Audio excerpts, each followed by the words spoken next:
আজকে আমি কিছু কথা শেয়ার করবো, তবে খেউরের কোনো ক্ষতি করার উদ্দেশ্যে নাই। আমি জানি যে জুড়ি বাজারের অনেকে আমার ভিডিও দেখেন, তো আমার কথাগুলো শুনলে হয়তো তারা একটু সাবধান হইবা, একটু সতর্ক হইবা এবং এই ভুলটা যেন আর না হয় তার চেষ্টা করবা। হ্যালো এভরিওয়ান, আসসালামু আলাইকুম। কিতা অবস্থা সবর? আশা করি ভালো আছেন। আমি আল্লাহর রহমতে ভালো আছি।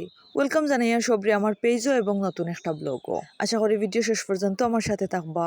আর আমার পেজও নতুন হইয়া থাকলে অবশ্যই একটা ফলো দিয়া রাখবা। গতকালকে বৃহস্পতিবার আসিল, বিকালে বারোইছি বাজারও যাওয়ার লাগে।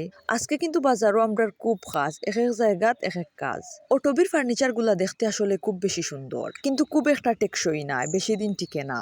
তো আমরা বিকালে বারোইছি বাজারও যাওয়ার পথে দেখি যে গোয়ালবাড়ি বাজার সংলগ্ন মাঠও ফুটবল খেলা চলে আর হিউজ দর্শক। তো যেখান কইয়ার অটোবির ফার্নিচার গুলা দেখলে আমার খালি কিনতে ইচ্ছা করে। তো গত কয়েকদিন আগে দেখছেন যে আপনারা আমার একটা ব্লগও আমি একটা অটোবির ফার্নিচার কিনছি, মানে একটা ওয়ার্ড্রোপ কিনছি। কিনার মেবি 2-3 মাস হওয়ার।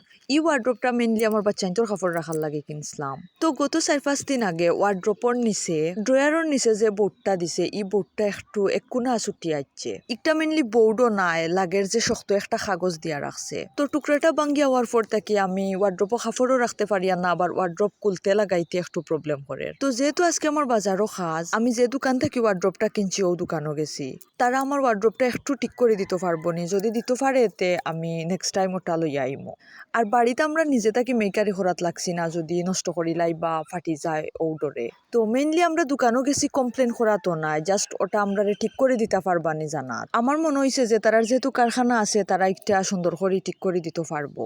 তো দোকানও গিয়া দেখি যে আঙ্কেলের কাছ থেকে নিছি, ই আঙ্কেলই দোকানও নাই। দোকানও তানোর কর্মচারী ও যারে দেখরা তাই ও দেখো ভিডিও করতেও কি সুন্দর পোজ দিরা। তানরে যখন কইছি যে আমরা আঙ্কেলের লগে একটু দরকার আছে, তাইন কই তো কর্মচারী যে তাইন কইলা যে কিতা দরকার আমারে কই। তো আমি কইলাম যে গত কয়েকদিন আগে আপনারা রন্তাকি আমি একটা ওয়ার্ড্রোপ কিনছি, ও ওয়ার্ড্রোপর ও সমস্যা আপনারা সমাধান করে দিতে পারবানি, আমার ওটাতে একটু ঠিক করে দিতে পারবানি। আর কইলাম যে আপনারা অত পাতলা একটা কাগজ নিচে দিলাইলা ওয়ার্ড্রোপর, 2 দিন হইল না, একটু জামা কাপড় রাখতেও একটা ছুটি আইলো, আরো একটু মজবুত করিয়া দিলে তো ভালো হইলো নে। বেশি পাতলা দেওয়ার কারণে এত তাড়াতাড়ি ছুটি আইলো। ইকান হইতেও কর্মচারী যে তাইন কইন দেখিয়া নিলাম না কেনে।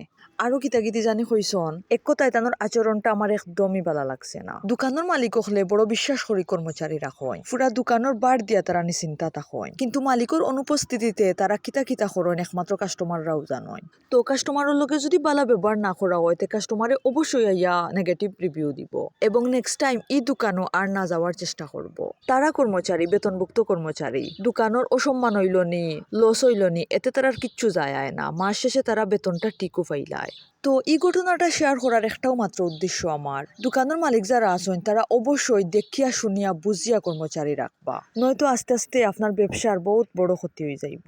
আমি দেখছি অনেক কর্মচারী হলে কাস্টমারের লগে খুব খারাপ ব্যবহার করে, আবার এমন অনেক বালা কর্মচারীও আছেন যারার ব্যবহার অত বেশি সুন্দর, একমাত্র তারারও ব্যবহারের কারণে কাস্টমাররা বারবার ও দোকানেও যায়। তো যাই হোক, আজকে আমি বাক্কা দিন পরে আজির মার্কেটও আইলাম। এই মার্কেটও তেমন একটা কাম থাকে না, করে যাওয়াও হয় না। আগে যখন ইনো ফুরান জনতা ব্যাংক আছিল, তখন আমার লগে ব্যাংকও যাওয়ার লাগে প্রায়ও যাওয়া হইতো। তো ইনো একটা ইলেকট্রনিক এবং হার্ডওয়্যারের দোকানও আইসি জনতা ব্যাংকের ঠিক নিচে, মানে ফুরান যে জনতা ব্যাংকটা আছিল। একটা পুশাওয়ার এবং 2-3টা বাল্ব কিনার লাগে।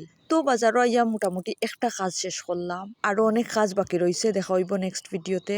সেই পর্যন্ত সব ভালো থাকবা, সুস্থ থাকবা, নিজের যত্ন নিবা। টাটা।